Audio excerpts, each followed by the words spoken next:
یہی وہ لوگ ہیں جنہوں نے اپنے رب کی آیات کو ماننے سے انکار کیا، کیونکہ رب کی آیات تو یہ بتاتی ہیں کہ انسان کو صرف اس دنیا کے لیے نہیں، دوسری دنیا کے لیے بھی کوشش کرنی ہے، اور یہیں پر کرنی ہے۔ یہ دنیا، یہ وقت ہمیں صرف اس دنیا کو سنوارنے کے لیے ہی نہیں ملا، یہ وقت ہمیں اس دنیا کو سنوارنے کے لیے بھی ملا ہے۔ اس لیے ہماری کوششیں بہت کوششیں ہونی چاہیے کہ یہاں کی ضروریات پوری ہوتی رہے اور اس زندگی کی تیاری ہوتی رہے جہاں جا کر ہمیشہ رہنا ہے، جو اصل گھر ہے۔ بالکل اس طرح جیسے کچھ لوگ کمائی کرنے مڈل ایسٹ چلے جاتے ہیں، اوورسیز چلے جاتے ہیں، اور پھر وہاں وہ دن رات ایک کرتے ہیں، ڈبل شفٹ لگاتے ہیں، خوب پیسہ کماتے ہیں، اور وہاں اپنی جان پر بھی بہت تھوڑا خرچ کرتے ہیں، جو کچھ ہوتا ہے جمع کر کے پاکستان بھیجتے رہتے ہیں، یہاں مکان بنواتے ہیں، سب چیزیں تیار کرتے ہیں، اور کئی سال وہاں لگا کر یہاں پر کیوں آتے ہیں کہ جا کے اب آرام کریں، کوئی چھت ہو سر چھپانے کے لیے، کوئی گھر ہو سکون حاصل کرنے کے لیے، کوئی نعمتیں ہوں امن سے پچھلی زندگی بسر کرنے کے لیے۔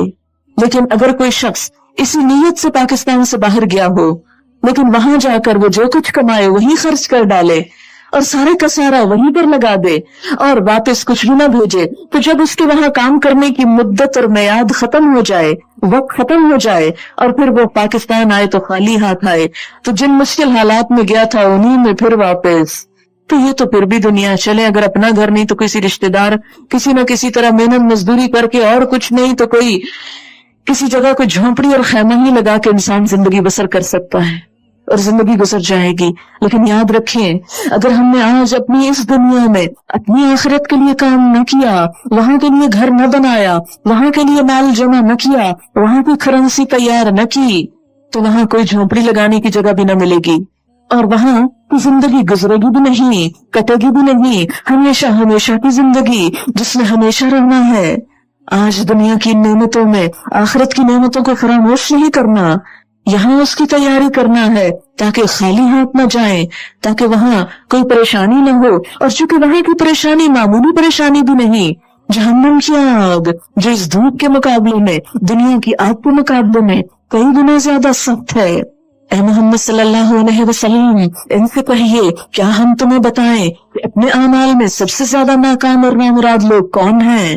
وہ کہ دنیا کی زندگی میں جن کی ساری کوشش راہ راست سے بھٹکی رہی، اور وہ سمجھتے رہے کہ وہ سب کچھ ٹھیک کر رہے ہیں، کیونکہ ہر انسان یہ سمجھتا ہے کہ وہ بالکل ٹھیک کر رہا ہے، اسی لیے تو اپنے حالات بدلنے کی کوشش نہیں کرتا۔